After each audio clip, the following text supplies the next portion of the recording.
Goeienaand en welkom by die eerste bulletin van die tweede helfte van die jaar. Ook van my goeienaand.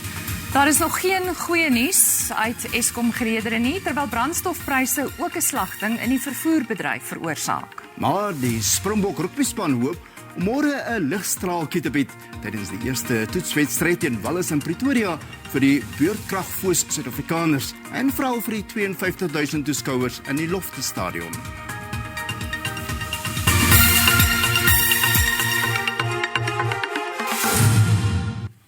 Beurtkrag fase 4 is vanaand van krag tot 10 en sal nou verwagting oor die naweek afgeskaal word na fase 2. Onderhandelinge tussen Eskom en die vakbonde NEM en Nuus duur intussen voort.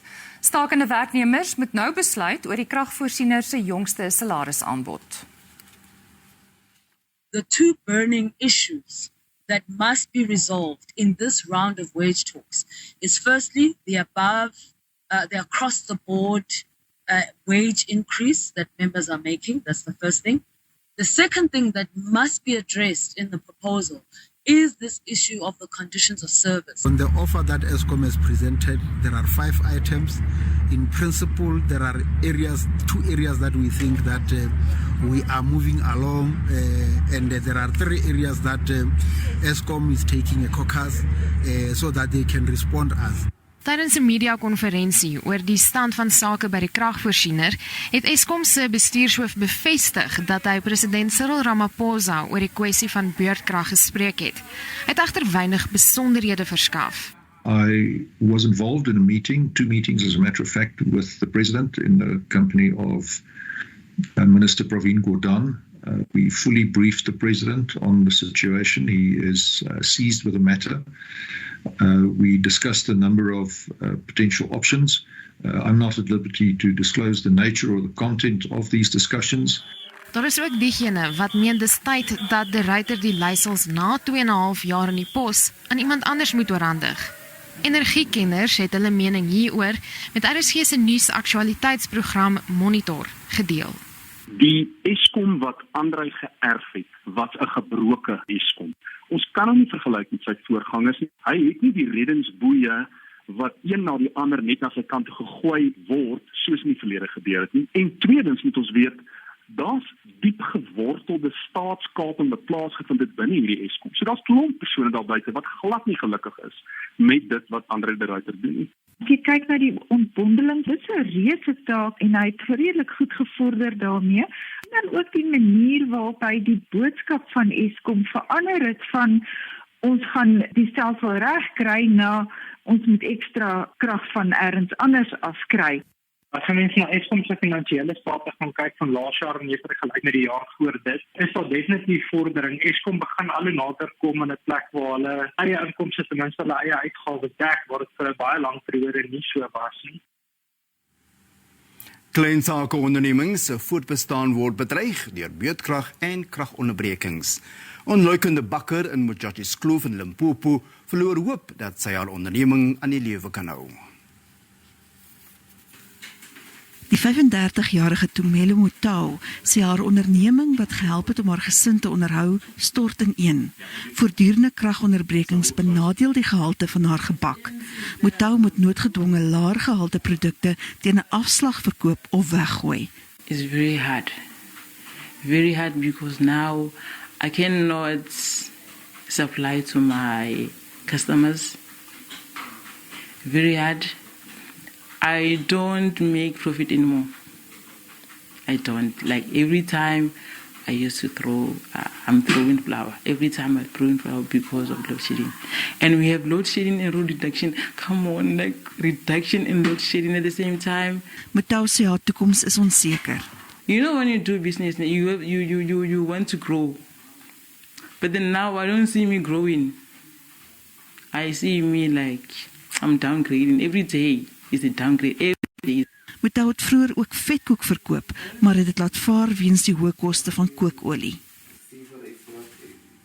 Suid-Afrika se jongste burgemeester is uit sy pos op Oudtshoorn in die Klein Karoo gestem. Die DA en koalisievennote het die 25-jarige Chad Lou van die ANC tydens 'n mosie van wantroue uitgestem. Na die plaaslike regeringsverkiesings in November verlede jaar, het Lou op 24-jarige ouderdom die land se jongste burgemeester geword. Die Oudtshoorn munisipaliteit is die laaste 7 maande deur 'n koalisie van die ANC, Patriotic Alliance, Good, Ogie en Advieskantoor regeer. Maar 'n mosie van wantroue is teen Lou ingedien, wat verseker het dat die DA, VF+, ICOSA en Suid-Kaap Saamstaan beheer oorneem. Die DA se Chris McPherson is herverkies as burgemeester. At the meeting, the DA and its coalition partners managed to also elect Mhlandleli Nyewoka from Suid-Kaap Saamstaan as deputy mayor and Johan Ehlers from the Freedom Front Plus as speaker. The DA is confident that the newly elected leadership of the Oudtshoorn municipality, under the guidance of Mayor Chris McPherson, will bring the DA's proven record of good governance back to the people of Oudtshoorn. Maar die ANC in die provinsie sê hy win regsadvies in. Hy sê die raadsvergadering is nie deur die speaker byeengeroep nie en is dus teenstrydig met die wet op munisipale bestuur. As we are engaging on this matter, we are taking legal advice. As we do so, it would be interesting also to probe whether the DA now feels it's okay to proudly get into a coalition with ICOSA, which is led by a convicted child molester that they decried before. We find that quite hypocritical. Die DA-koalisie het met 1 setel nou die meerderheid in die raad. Tanya Krause, SAK nuus. Die polisie ondersoek na die voorval Sondagoggend by die Enyobeni taverne in Scenery Park in Oos-London is afgehandel. 21 mense is in die voorval dood. 'n SAK nuusspan is in die taverne toegelaat en het 'n toneel gevind wat steeds die chaos weerspieël van dit wat gebeur het. 5 dae sedert die tragiese voorval hang die reuk van ou alkohol steeds in die lug. Gebreekte glas en bottels is oral op die vuil vloer gestrooi tussen oorskiet weggooi kos. Skoene wat rond lê is 'n weerspieëling van die chaos wat geheers het. Die tweede verdieping en die balkon onthul 'n soortgelyke toneel. Die binnekant van die taverne is 'n grafstil getuienis van die afgryse wat hier plaasgevind het. Nou wag die oorlewendes, die families van die slagoffers en die gemeenskap angstig op die uitslag van die ondersoek.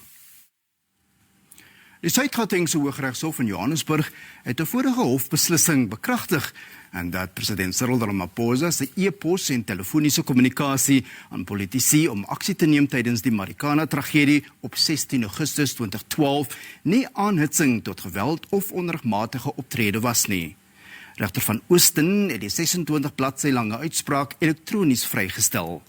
34 mense is dood en talle beseer toe mynwerkers en die polisie slaags geraak het op die Marikana koppie naby Rustenburg. Sowat 300 mynwerkers sou president Ramaphosa in sy persoonlike kapasiteit as destydse direkteur en aandeelhouer van Lonmin verantwoordelik vir wat gebeur het. Hulle beweer onder meer dat Ramaphosa se kommunikasie aanleiding gegee het tot die geweld. Regter Oosten sê hy kon geen verband vind tussen die korrespondensie en die afleiding dat dit die moord op die werkers met voorbedagte rade of voorsien kon word nie. Klein sake ondernemings soos stoepvervoerdienste is bekommerd oor die impak wat die verwagte brandstof-prysstyging gaan hê. Die prysstygings is weens die toename in oliepryse wat deur die voortsleepende Rusland-Oekraïne konflik aangedryf word. Terwyl verbruikers hulle staal vir Woensdag se verhoging, sê taxi-bestuurdersdienste hulle wins word deur die hoë petrolpryse uitgewis. Isaac Cherwa is reeds 2 jaar in die bedryf nadat hy sy werk in die banksektor tydens die COVID-19-pandemie verloor het. Hy sê weens die hoë petrolprys neem hy slegs kort afstand versoeke. Hy moet ook die maatskappy wie se toepassing hy gebruik 'n kommissie betaal midde hulle vasgestelde pryse. It has impacted this e-hailing community negatively because now we need to adjust our working arrangements or our working strategies because now we can try to work local instead of taking long trips because long trips consumes a lot of fuel unless if you are driving fast. Die stygende brandstofprys kring verder na die verbruikers en besighede uit, waar dit druk op die besteedbare inkomste en insetkoste plaas. From the consumer side, traveling costs will definitely be a burden on their incomes, particularly seeing that public transport fares are also going higher. From the business side, fuel is used broadly in the production and also distribution of goods and in all other business operations. Die skerp styging in die brandstofprys veroorsaak ook 'n styging in die taksiebedryf se tariewe. Pendelaars wat minibus taksies gebruik, betaal van vandag af tot R5 per rit meer. Dit is die grootste prysverhoging nog in die bedryf. Statistiek toon dat meer as 2/3 van Suid-Afrikaanse pendelaars minibus taksies gebruik. Met nog 'n gevoelige brandstofprysverhoging volgende week verwag, sê die taksiebedryf 'n verhoging is onafwendbaar. We are losing almost 30% from the money that we were doing before. Now we're losing a hell of a money that you cannot even pay a driver. Vir R100 kry 'n mens 4 liter en vir R200 8 liter. Dis nie eers 'n kwart tank nie. Dit dwing ons om die pryse te verhoog en ons passasiers sukkel reeds. Pendelaars wat van taksies afhanklik is, verdien na raming tussen R3.500 en R8.000 per maand. Die verhoging laat hulle besteedbare inkomste selfs verder krimp. Our earnings or our wages and salaries are not increasing, and we've got a problem. We've got children, we've got food to buy, electricity, water, everything is increasing. I just wish our employers got the message and maybe do something to us as well, because it's costing everyone. Stygende kospryse, werkloosheid en die land se donker ekonomiese vooruitsig het verbruikers reeds aan die keel beet. Die portefeuljekomitee oor kommunikasie sê die proses om SAIK raadsposte te vul is goed op dreef. Die amptstermyn van die huidige raad verstryk middel Oktober. Daar is egter kommer oor of die aanstellings betyd sal wees. Die parlement is vir die volgende maand en 'n half in reses. Die huidige raad is in 2019 aangestel nadat die SAIK raad voor dit deur 'n onstuimige tydperk gegaan het. Benoemings moet egter plaasvind vir wie in die openbare uitsaaier se raad moet dien. In this regard, we are advertising now in July, just to ensure that we are able to work within time. Daar is egter kommer dat daar nie genoeg tyd is om die proses af te handel nie. We also just don't want this process to be rushed. So we've actually written a letter to the chairperson of the Portfolio Committee on Communications to voice out, our concerns about this particular issue. However, we have not received any response. Die huidige raad was in beheer van die artikel 189 afleggingsproses wat operasionele koste moes inperk, met die openbare uitsaaier wat in die laaste boekjaar meer as R600 miljoen verlies gelei het. Die rand het in die sluiting van die JSE om 5:00 vanmiddag verder verswak teen die vernaamste geldeenhede. Die plaaslike eenheid het teen R16.48 verhandel teen die Amerikaanse dollar nadat hy gister sy laagste vlak in 20 maande bereik het. Die JSE indeks van alle aandele het nagenoeg 1% laer gesluit. Goud en platinum was goedkoper en Brent olie se prys het gestyg tot $110.63. En op die JSE mynmark het die pryse van landbougewasse verlewering in September gedaal met tussen R6 en R39 per ton.